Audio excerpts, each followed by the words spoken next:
Here, in the blistering quiet of Egypt's western desert, where quiet clings to the air and heat seems to ripple on forever, a shadow rests hidden beneath drifting sand and centuries of enigma. Egypt, the land of eternity and marvels, has long kept its secrets close.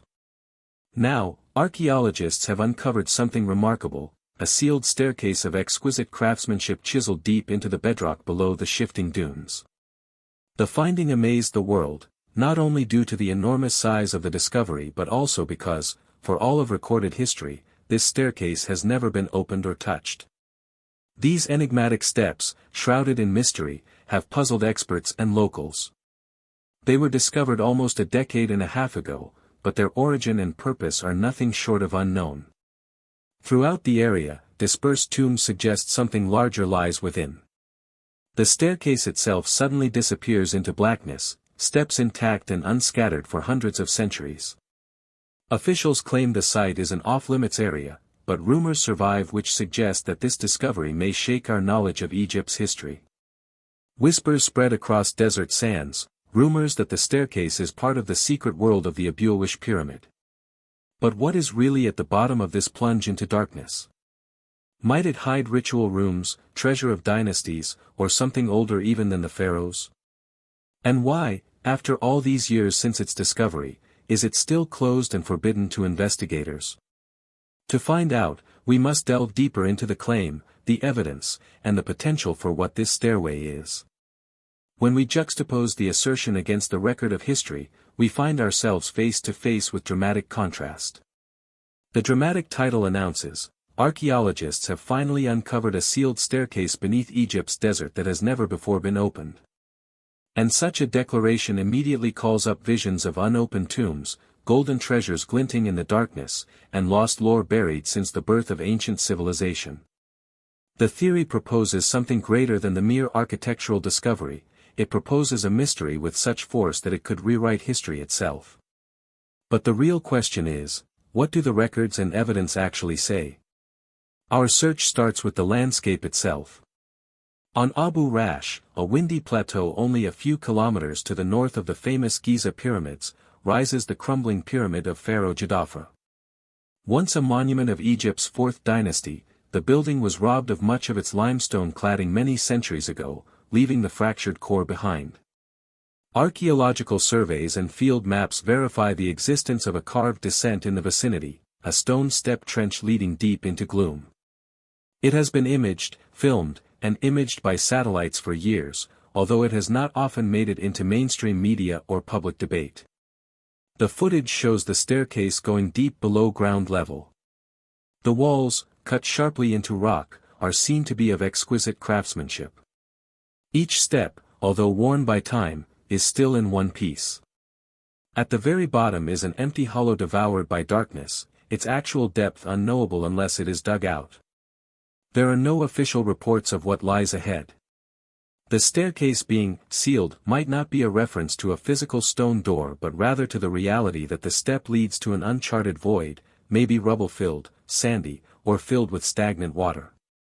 Therefore, the key question is this staircase really a lost artifact hidden away under Egypt's dunes, or is it merely a familiar building whose function has been overemphasized or misinterpreted? In order to establish this, we need to balance the assertion against concrete evidence, ranging from aerial mapping by drones and in situ measurements to official records from archaeologists and historical comparisons. Only by doing so can we start to see why the staircase so captivates us and why its tail is still left hanging. The setting of Abu Rash and Djedefre's damaged pyramid is crucial background. Abu Rash is perched on the edge of the desert, roughly 8 kilometers north of the Great Pyramid of Giza. Unlike the grandiose buildings of Giza, Abu Rash makes no initial impression. From afar, there is no capstone that shines or monument that looms, only rocky spires and weathered ridges worn by wind and time. This was where Pharaoh Djedefre, the son of the legendary Khufu, originally attempted to construct his pyramid over 4,500 years ago. Local lore even speculates it could have been the pyramid of someone named Yarifra, which would date it to almost 5,000 years ago. Archaeologists do concur that it was the pyramid of Egypt's fourth dynasty, the same era responsible for the Great Pyramids at Giza. But unlike its neighbors, Djedefre's pyramid was destined for destruction. Robbed of its limestone in ancient times and quarried again for granite in more recent times, now it remains a flattened mound on the plateau. But what hides beneath the surface is all the more interesting. Large sections of its substructure were cut directly into the bedrock, their chambers, ramps, and tunnels concealed beneath, combining monumental art with natural topography. The broader landscape supports the site's importance. Abu Rash was part of a great necropolis, scattered with tombs and ceremonial ensembles. At its peak, its raised position gave it dominating views of the Nile Valley, constituting both a strategic and symbolic position. Scattered across the plateau are curious anomalies, cut trenches, rock corridors, and strange depressions, suggesting unfinished projects or works repurposed over centuries. Within this rugged setting lies the so-called sealed staircase, a feature embedded in a landscape already layered with ambition, destruction, and mystery.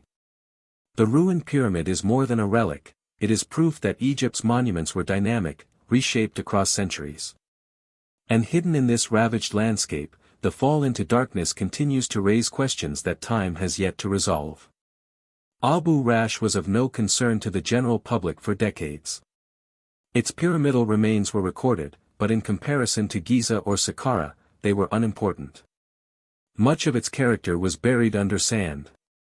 The staircase, cut into rock and falling into gloom, was one of these obscurities. Its existence initially became more widely known through poor-quality amateur video posted on the internet. The jerky videos featured adventurers gingerly descending its tight trench, the cameras straining to show its depth. Independent researchers soon followed, interested in a location long underrepresented by mainstream archaeology. Among them was French adventurer and author Antoine Gigel, who catalogued and documented the staircase carefully. She described its accuracy, its uncommon size, and its mysterious appearance. Her discovery made the rounds in expert circles and alternative history groups, fueling discussions over the structure's secret function. The mystery was compounded by the consideration that Abu Rash rested within a partially off-limits military area. Some tourists were refused entry, while others were allowed limited viewing under guard. This discrepancy led to rumors of cover-up, even though such limitations were more likely the result of security than repression. With time, shifting sands progressively uncovered more of the trench. What was once partly filled became more and more exposed, creating the appearance of a new discovery monument. By the time aerial views after drone footage surfaced on the internet, the world was finally able to see sweeping aerial shots of its design. Ever since, the staircase gained its present persona, a closed, never-entered journey down under Egypt's desert. Rumors ran wild, and the most teasing question now was, what is at the bottom? When visited in person, the stairway is unarguably impressive. This was no rushed excavation. The trench is carved into solid bedrock with clean, vertical walls. At the entrance, the section slopes gradually, the broad shallow steps making for easy descent. Further in, the angle grows steeper, the stairs narrowing and becoming more purposeful, compelling a slow gait. Onlookers have tallied what seem like hundreds of individual steps. The workmanship shows in the even finish of the walls, a uniformity indicating the skill of master masons. Most remarkable of all, however, is the complete lack of hieroglyphs, carvings, ornamentation of any kind, only raw geometry. The even width and meticulous layout indicate planning and not just quarrying. At the end of the trench gapes a shaft of vertical stone, its black mouth engulfing all light. Travelers describe its entrance as filled with rubble and stale water. Some descriptions indicate debris has been lodged there intentionally, as if to clog the way in front of it. Others believe it is merely the natural closing of the passage. No one can know for sure until excavation whether or not this is an actual terminus or if it's an obstruction hiding something more below. The accuracy of the staircase has created rival interpretations. Was it a gateway to a more profound complex, a burial chamber, perhaps, a ritual space, or a secret vault? Or was it merely a functional building, like a step well, that offered water to workers or soldiers? The absence of ornamentation makes things more complicated, leaving the building hanging in between sacred and pragmatic. One thing is certain, though, the constructors had every intention of this structure lasting. And it has lasted, with archaeologists being forced to see through the surface and envision what might be below. The most common explanation among professional Egyptologists, however, is much more pragmatic. The stairway is arguably a stepwell from the Roman period and not a royal entranceway, many believe. This explanation starts with the marks left by the tools. Careful inspection shows patterns of chisels typical of Roman iron tools, as opposed to copper or bronze ones of the Old Kingdom. Lack of hieroglyphs or relief decoration supports the hypothesis further. Dynastic buildings, and even functional ones, tended to have inscriptions. The complete absence of such markings here fits more with practical Roman engineering. Other similarities with stepwells and other parts of the Roman world reinforce the argument. These structures had long, descending staircases that opened up shafts accessing water even while levels fluctuated with the seasons. Abu Rash's staircase, with its shallow start, steep slope, and vertical shaft, reflects this. In a region where water was not common, this kind of construction would have been priceless, especially for Roman quarrymen who are known to have worked in the region. Archaeological testimony attests to extensive Roman stone quarrying near Djedefre's pyramid, where granite and limestone were quarried to be reused in subsequent building. For such a workforce, a nearby reliable water source would have been crucial. This account works well with much of the evidence, the tool marks, the lack of ornament, and the engineering decisions. But even after this sensible interpretation, the staircase remains to prompt speculation. If it was just a well, why does its depth, size, and mysterious shape still leave things open to conjecture? That residual air of mystery leaves the way open to other theories. Some scientists suggest much more grandiose things. One hypothesis postulates that the staircase is similar to the Serapeum at Saqqara, a ritualistic descent to sealed rooms of vast significance. To make this hypothesis true, archaeologists must discover irrefutable proof, a sealed entrance, blocking stones, or inscriptions from the Old Kingdom. Some believe the orientation of the staircase could match celestial or divine geography, indicating ritualistic use. Such assertions would call for specific surveys and comparative examination. The most elaborate theory imagines the staircase as part of an extensive underground system, maybe an abandoned or never completed underworld that connects several locations.